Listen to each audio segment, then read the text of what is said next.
नमस्कार। BSc part first algebra की study हम इस वीडियो सीरीज में कर रहे हैं। पिछले वीडियोस के अंदर हमने प्रसामान्य उपसमूह के बारे में चर्चा कर रहे थे। कोसेट्स सहसमुच्चयों के बारे में बात की थी। आज हम सहसमुच्चयों के बारे में थोड़ा सा दोबारा देखते हैं। जैसे मैं एग्जाम्पल ले Z प्लस, जिसको अपन बार बार ले चुके हैं, this is 0 plus minus 1 plus minus 2 plus minus 3 and so on. और ZH मैं अगर इसका ग्रुप लूं, that is 0 plus minus 3 plus minus 6 plus minus 9, that is 3Z. This is nothing but the 3Z plus. And this is our G group. This is G.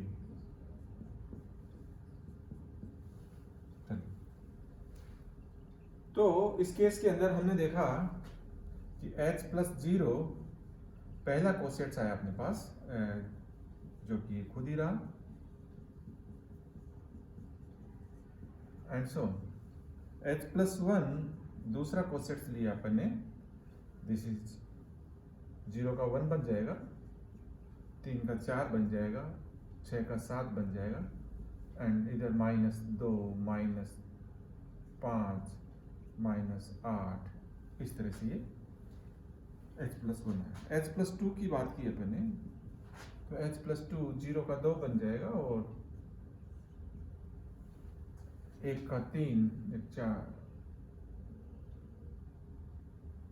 5, 0 का 2 बन जाएगा ना।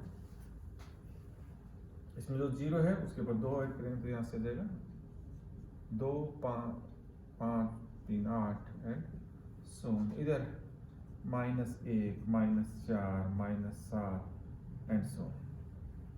तो ये अपने पास तीसरा सहसमुच्चय प्राप्त हुआ। इसके अलावा भी सहसमुच्चय अपन बना सकते हैं यहाँ पर H plus 3, H plus 4, H plus 5, H plus 6 and so infinite तक जा सकते हैं। लेकिन हम देखते हैं कि इनके बाद के अंदर सहसमुच्चय वापस रिपीट होने शुरू हो गए। तो यहाँ पर अगर अपन H प्लस 1 को H प्लस 2 पर ऑपरेट करें, H plus 1 is a set, this set, H plus 2 is this set, इनको अगर आपस में ऑपरेट करें अपन, तो हम देखेंगे कि ये जो सेट जो आएगा आपके पास, ये इस तरह का बन जाता है आपके पास 0 3 6 9 minus 3 minus 6 minus 9 and so means वापस H बन गया, या कहें कि H प्लस 3 के बराबर आ रहा है। H प्लस 1 को अगर H प्लस 2 पर ऑपरेट किया तो H प्लस 3 के बराबर आ रहा है। इसी प्रकार अगर अपन देखें कि H प्लस 2 लूं में और इसके ऊपर H प्लस 4 लूं, तो अब H प्लस 4, चलिए H प्लस 7 ले लेता हूं मैं, थोड़ा और दूर का एलिमेंट लेता हूं, H प्लस 7। तो H plus 2 plus H plus 7, H plus 7 है किसके बराबर? एक्चुअल में हमने देखा कि H प्लस 1 जो है वो आपका H प्लस 4 के बराबर है, वो आपका H प्लस 7 के बराबर है, ये आपका H प्लस 11 के बराबर है, क्योंकि रिपीट होने शुरू हो गया आपके पास सहसमुच्चय। तो H प्लस 2 ऊपर H प्लस 7 में अगर ऑपरेट करूं, तो H प्लस 7 वास्तव में क्या है आपका? H प्लस 1 ही है, और H प्लस 1 के ऊपर H प्लस 2 ऑपरेट करते हैं तो अपन देखते हैं कि वापस आपका क्या आ गया H प्लस 3, और H प्लस 3 भी वास्तव में क्या है? H plus 0। तो हम जब दो सहसमुच्चयों को आपस के अंदर उनका कंपोजिट करते हैं, तो उस केस के अंदर कॉम्प्लेक्स करते हैं ये कहें, तो दो सेट्स का जो कॉम्प्लेक्स आ रहा है H प्लस 1 और H प्लस 2 का, जैसे अपन पहले लिखते थे complex of two set is noted by HK, जिसके अंदर पहला एलिमेंट H का लेते थे, बाद में K का एलिमेंट लेते थे, H का पहला एलिमेंट लिया, K के सारे एलिमेंट इस पर ऑपरेट कर दिया, फिर H का दूसरा एलिमेंट लिया, K के सारे एलिमेंट ऑपरेट कर दिया। ऐसे H प्लस 1 एक सेट है, H प्लस 2 एक सेट है। इस सेट के ऊपर इस सेट को अगर ऑपरेट करते हैं तो वापस एक कोसेट प्राप्त हो रहा है। और h+1 के ऊपर h+2 पर h+7 को ऑपरेट कर रहा हूं मैं, तो मेरे पास h+9 प्राप्त हो रहा है। h+7 is nothing but h+1। h+1 और h+2 को ऑपरेट होता है तो अपन देखते हैं कि h+3 बनता है जो h+0 के बराबर है। तो h+0 किस किस के बराबर है? h+0 अपना h+3, h+6, h+9, h+12 ये सब बराबर हैं, ये सारे सहसमुच्चय। तो h+2 पर h+7 ऑपरेट करता हूं तो मैंने देखा कि h+7 h+1 ही था, और h+1 पर h+2 ऑपरेट करते हैं तो अपने पास h ही आता है, और h+0 जो है वो आपका h+3, h+6, h+9, तो मैं h+0 लिखूं h+9 लिखूं कोई फर्क नहीं पड़ेगा मेरे लिए। तो यहाँ ये देख रहे हैं कि h+2 पर h+7 ऑपरेट किया तो h+9 आया, एक वापस कोसेट्स आया। या मैं इसको जनरल ले रहा हूँ थोड़ा सा, तो मैं कहूँ कि HA मेरा एक सहसमुच्चय है किसी ग्रुप में, HB मेरा दूसरा सहसमुच्चय है, कोसेट्स है, इनको मैं ऑपरेट करूं तो मैं कह रहा हूं कि मेरे पास ये प्राप्त हो रहा है HAB। एक्चुअल में 2 और 7 आपस में ऑपरेट होके फिर H के ऊपर ऑपरेट हो रहे हैं। ऑपरेशन जैसा भी है यहाँ प्लस का ऑपरेशन, तो 2 + 7 ऑपरेट कर दिया आपने। तो HA एक कोसेट्स है, HB एक दूसरा कोसेट्स है किसी ग्रुप G के अंदर, किसी उप समूह H के कारण बनने वाले दो सहसमुच्चय, इनको अगर आपस में ऑपरेट करते हैं तो एक नया सहसमुच्चय प्राप्त हो रहा है, कोसेट्स प्राप्त हो रहा है। और ये जो कोसेट्स जो प्राप्त हो रहा है, ये कोसेट्स H के ऊपर A को B पर ऑपरेट करने से प्राप्त एलिमेंट, A को B, जैसे 2 और 7 को ऑपरेट करने से प्राप्त एलिमेंट 9, दैट इज h+9, और h+9 मेरे को पता है कुछ नहीं है, h+0 के बराबर ही आ रहा है। तो जो h+9 के बराबर आ रहा है, तो h ये जो नया सहसमुच्चय आया और ये सहसमुच्चय, इसको समझने की कोशिश करो कि HA के ऊपर HB को अगर ऑपरेट करते हैं, दो सहसमुच्चयों को आपस में अगर गुणा करते हैं, तो जो नया गुणा नहीं करना चाहिए, दोनों सहसमुच्चयों को एक दूसरे पर ऑपरेट करते हैं, तो उस केस के अंदर जो नया सेट आएगा वो भी एक सहसमुच्चय आएगा, और वो सहसमुच्चय H के ऊपर A और B को ऑपरेट करने से प्राप्त होने वाले अवयव से बनने वाला सहसमुच्चय रहेगा। तो हम कुछ इस तरह की सी बात कर रहे हैं कि अगर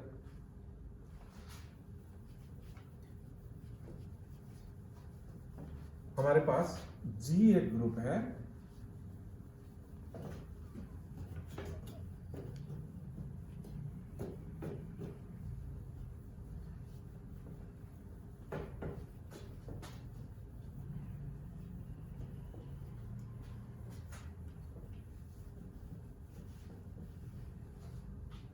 if we have a group G, H सब ग्रुप है, तो G को अपन ले रहे हैं समूह, H G का उपसमूह है, और A और B कोई भी G के एलिमेंट है कहीं पर भी, A और B अपने पास कोई भी G का एलिमेंट है, तो ऑब्वियसली HA एक सहसमुच्चय होगा, HB एक दूसरा सहसमुच्चय होगा, और हम कह रहे हैं कि इस सेट को इस सेट से ऊपर ऑपरेट करें तो जो नया एलिमेंट आएगा, जो नया सेट आएगा, वो सेट HAB के बराबर आता है। तो दो सहसमुच्चयों को ऑपरेट किया, वापस एक सहसमुच्चय आ गया, that is a binary operation. द्विआधारी संक्रिया की डेफिनेशन मैंने क्या ली थी कि एक सेट है S, इसके कोई भी दो एलिमेंट उठाते हैं, आपस में ऑपरेट करते हैं, वापस इसी में आ रहे हैं, तो इसका मतलब ये एक ऑपरेशन आपका बाइनरी ऑपरेशन है। तो अब मैं यहां सेट ले रहा हूं जिसको मैं बोलता हूं G/H, जिसके अंदर एलिमेंट कुछ इस तरह के हैं, HA, HB, HC, जितने भी सहसमुच्चय बन रहे हैं उन सहसमुच्चयों को डालता हूं मैं, और उन सहसमुच्चयों को अगर आपस में ऑपरेट करता हूं मैं, कि HA के ऊपर HB को ऑपरेट किया तो मेरे पास जो रिजल्ट आ रहा है वो भी एक सहसमुच्चय आ रहा है। HA के ऊपर HC को ऑपरेट किया, मेरे पास जो रिजल्ट आ रहा है HAC that is again a cosets।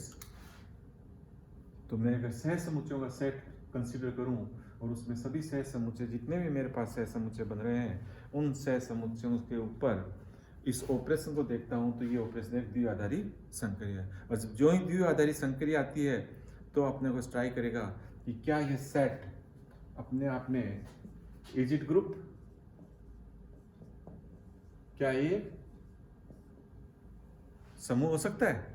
तो समूह के लिए क्या क्या रिक्वायरमेंट होती है, binary operation that is well defined. अपन कह रहे हैं देख रहे हैं कि HA को और HB को ऑपरेट करें तो मेरे पास HAB का मान आता है, HAB के बराबर आता है, तो ये बाइनरी ऑपरेशन है। क्या ये साचर्यता का पालन करेगा, तो चेक करते हैं अपन साचर्यता के लिए ये ऑपरेशन जिसको अपन बाइनरी ऑपरेशन मान रहे हैं क्या साचर्यता है। चलिए चेक करते हैं साचर्य।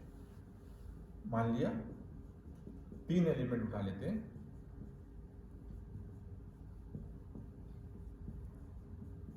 इस सेट के एलिमेंट, और मैं इनको आपस में ऑपरेट करता हूं। क्योंकि साचर्यता चेक करनी है इसलिए ग्रुपिंग करनी पड़ेगी, ग्रुपिंग कर देता हूं। और इस ग्रुपिंग का मान मैं अगर देखूं तो दिस इज HAB के बराबर रहेगा HC, क्योंकि परिभाषा दे रखी है HA पर HB ऑपरेट होता है तो HAB प्राप्त होता है अपन को। ये एक नया सह समुच्चय आ गया, एक नया सह समुच्चय दिया हुआ सह समुच्चय, इनको ऑपरेट करेंगे तो परिभाषा के अनुसार ये आएगा। इस AB को C पर ऑपरेट कर देंगे अपन। लेकिन ABC सारे के सारे किसके एलिमेंट है, ये G के एलिमेंट है ABC, और ABC अगर G के एलिमेंट है तो G में साचर्यता लागू होती है। तो इस ग्रुपिंग को मैं इस तरह से लिख सकता हूं, क्योंकि G में साचर्यता लागू है।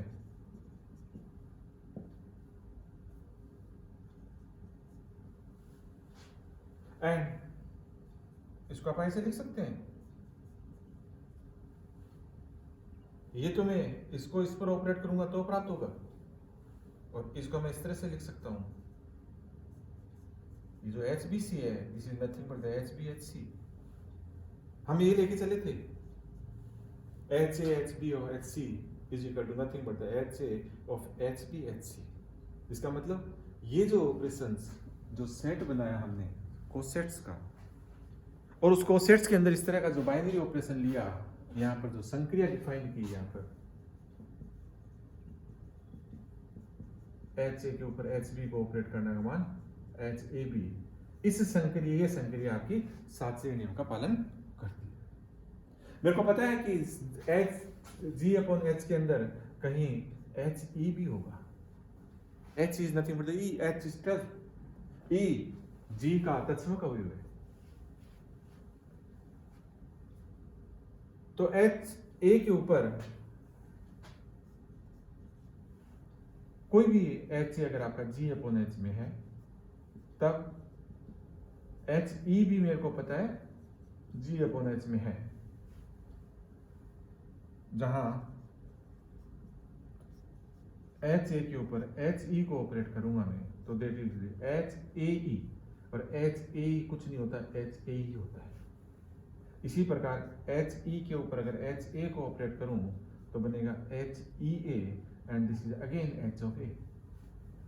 तो इसका मतलब ये आ गया आपके पास कि HA पर HE को ऑपरेट किया, वापस HA आ जाता है, HE के ऊपर HA को ऑपरेट करें तो भी HA आता है। इट मीन्स HE जो है G अपॉन H में तत्समक है।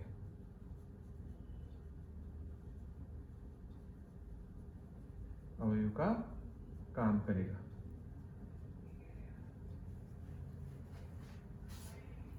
तो G अपॉन H के अंदर this is the identity element. अब बात करते हैं कि प्रतिलोम। तो HA बनाया अपन ने, तो H आपके पास उपसमूह था G का, और A G का एक एलिमेंट था। जब A इस G के अंदर है तो मेरे को पता है कि G में A इनवर्स भी है। तो क्या HA इनवर्स एक सह समुच्चय नहीं बनेगा। तो जब एच ए के ऊपर एच ए इनवर्स को अगर ऑपरेट करें आप, एच ए के ऊपर एच ए इनवर्स को ऑपरेट करेंगे तो अपने पास क्या आएगा, H A inverse, this is nothing but the H of E और this is equal to H E sufficient. Okay, इसी प्रकार एच ए इनवर्स पर एच ए ऑपरेट करूंगा तो मेरे पास आएगा H A inverse A and this is again nothing but the H of E. H E is the तत्समक, G upon H में अभी प्रूव किया है। तो प्रत्येक एच ए का प्रतिलोम अगर H A G upon H में है तो एच ए का जो प्रतिलोम होगा ये आपका एच ए इनवर्स रहेगा। एच ए का इनवर्स एच ए इनवर्स रहेगा। तो कोई भी कोसेट्स एच बी उठाएंगे आप, तो एच बी के लिए प्रतिलोम,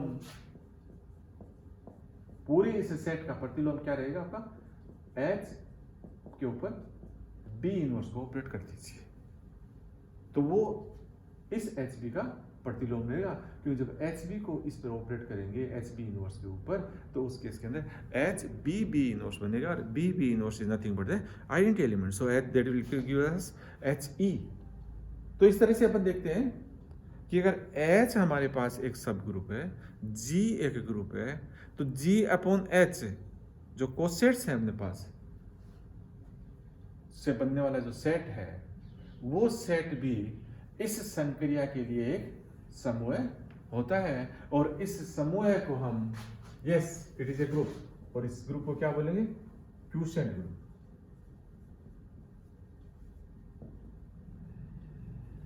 विभाग समूह, इसका नाम रहेगा अपना विभाग समूह। कि कोई भी ग्रुप जी के अंदर एच अगर सब ग्रुप है उसका उपसमूह है तो उसके अंदर उस एच से बनने वाले जितने भी सह समुच्चय हैं उनके सेट को अगर आप कंसिडर कर लेते हैं तो वो सेट भी एक समूह होगा इस बाइनरी ऑपरेशन के लिए, जहां पर तत्समक अवयव जी अपॉन एच का एच ई होगा और एच ई, गौर करो कि एच के ऊपर ई को ऑपरेट कर रहे हैं, आइडेंटिटी एलिमेंट को ऑपरेट कर रहे हैं जो एच का ही आइडेंटिटी एलिमेंट है, जी का है, इसलिए ये किसके बराबर रहेगा, एच के बराबर रहेगा। तो जी अपॉन एच में साचर्यता लागू होती है, जी अपॉन एच में तत्समक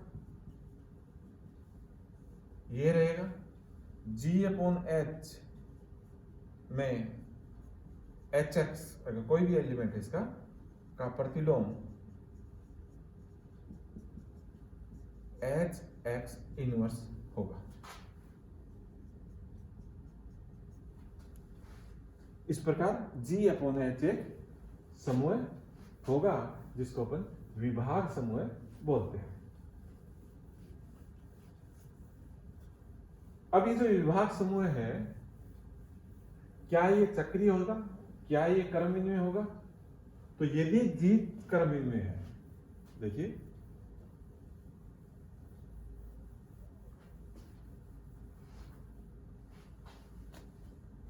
if G is abelian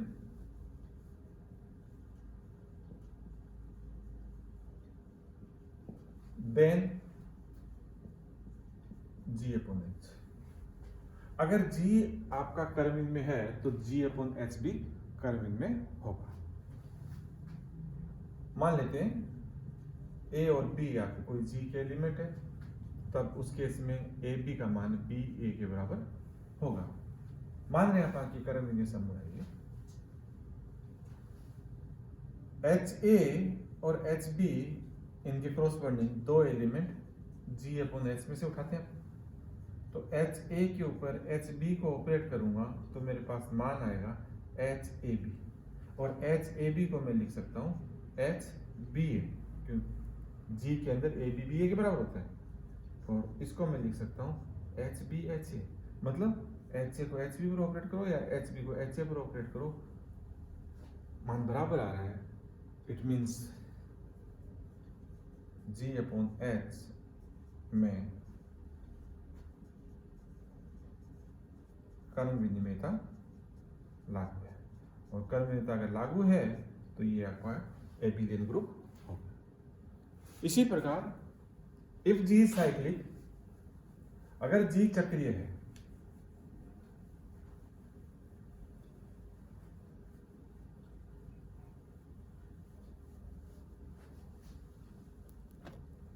if G is cyclic